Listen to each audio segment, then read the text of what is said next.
ICT আইনে অনেকগুলো মামলা হয়েছে। শেখ হাসিনা সহ অনেক আওয়ামী লীগের নেতার বিরুদ্ধে হত্যা মামলা হয়েছে।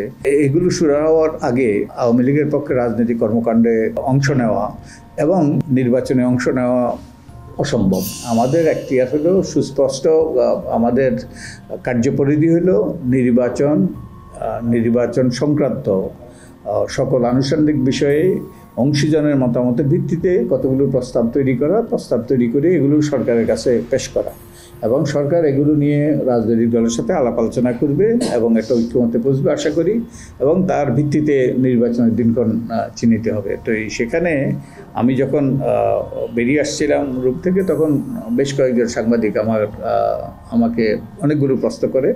আমরা একটু তারার মধ্যেও ছিলাম, আমরা আবু সাঈদের পরিবারের সাথে দেখা করতে যাব, এটা বেশ দূরে, কিন্তু রংপুর শহর থেকে দূরে। তো তখন আমি বলেছি যে এই বিষয়টা নির্বাচন কমিশনের বিষয়, এবং যে যারা আইন কানুন বিধিবিধান মেনে নির্বাচনে অংশগ্রহণ করতে পারবে তাদের ব্যাপারে আমি বাধা দেখছি না। তো আমরা তো জানি যে আইসিটি আইনে অনেকগুলো মামলা হয়েছে। শেখ হাসিনা সহ অনেক আওয়ামী লীগের নেতার বিরুদ্ধে হত্যা মামলা হয়েছে।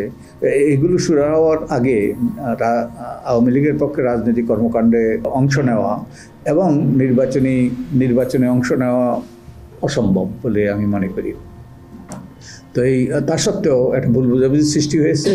তো আমি এই ভুল বোঝাবুঝিটার অবসান চাই, এবং দীর্ঘদিন থেকেই আমি স্বৈরাচারী আওয়ামী লীগ সরকারের বিভিন্ন অপকর্ম, আমাদের নির্বাচনী ব্যবস্থা ধ্বংস করার থেকে শুরু করে আমাদের বিভিন্ন অধিকার, রাজনৈতিক অধিকার, আমাদের নাগরিক অধিকার, আমাদের মৌলিক অধিকারগুলো তারা কেড়ে নিয়েছে, সেগুলোর ব্যাপারে আমি সোচ্চার ছিলাম, এবং এই জন্য আমি তাদের পালিত পেশিশক্তি সম্পন্ন ব্যক্তিদের আক্রমণের শিকারও হয়েছিলাম। আমার পরিবার আক্রমণের শিকার হয়েছিল। তো এটা নতুন বিষয় নয়, আমি বহুদিন থেকে এ ব্যাপারে সোচ্চার ছিলাম, সোচ্চার এখনও আছি, ভবিষ্যতেও থাকব। কারণ আমি গত কয়েক দশক থেকে বাংলাদেশের একটা গণতান্ত্রিক, আত্মনির্ভরশীল, আত্মমর্যাদাপূর্ণ, শান্তিপূর্ণ বাংলাদেশ সৃষ্টি করার ব্যাপারে নিবেদিতভাবে প্রচেষ্টা চালিয়ে আসছি। তো এমনি প্রেক্ষাপটে এই ধরনের একটা ভুল বোঝাবুঝি সৃষ্টি করা অনাকাঙ্ক্ষিত এবং দুঃখজনক। আমি আশা করি এর অবসান হবে।